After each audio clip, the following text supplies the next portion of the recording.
So we've been doing image testing, but we only were looking at specific components like header, difficulty, timer, numbers, actions. We never actually looked at the whole board. And we didn't look at the whole board because it's dynamic. Every time we start a new game, there is a new board. So can we actually create an image snapshot that says container match snapshot and say game container? If we just run this code, well, it will take a picture of a container. We can see it in the list of files. Well, if we run the test again, this will fail because the cells inside the board are different. Previous snapshot, current snapshot, and the cells inside are different. So what can we do about this? One thing that we could do is to look at the options to Cypress image snapshot. As you can see, it says additionally any options to size screenshot or just image snapshot can be passed as argument. So one of the options to size screenshot is the list of blackout selectors. We can give this list as an option, and we can say, well, what do we want to black out? If we look at the selectors, well, we have a board, right, with class game. So we could just say black out all elements with class the game. Let's remove the previous snapshot image and rerun the test. Okay, it passes, and it should pass on every attempt because we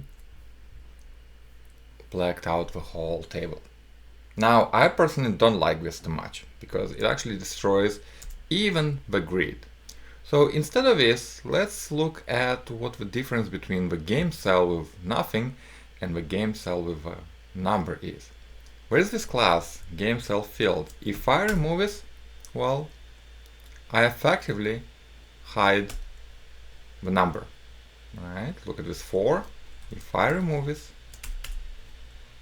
it's gone.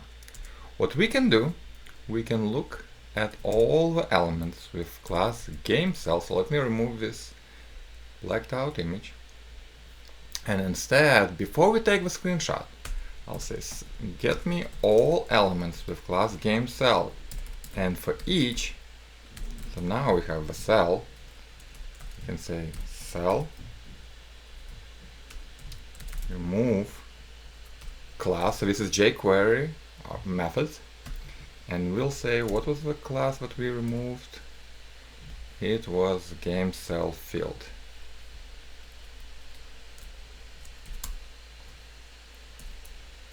Okay, so after remove it, we will remove the blackout option because we don't want to destroy the whole thing.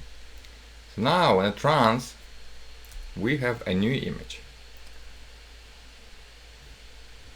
It has empty cells, but it looks almost correct, right? It's just the numbers are missing. And the best part is that we can reload the test, rerun it, and it consistently passes. Another thing that we could do is that we could say, hey, do not change the classes. Instead, we can take the same code, and instead we can say for each cell,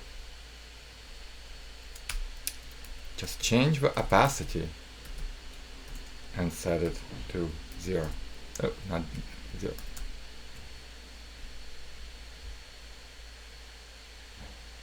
Right. So what we just done, we took every cell, we kept the classes, we just made sure that it doesn't show up here. And it still works. So this is 3 ways that you can control the appearance and how the image is generated so that you can still have dynamic data and yet you generate an image snapshot.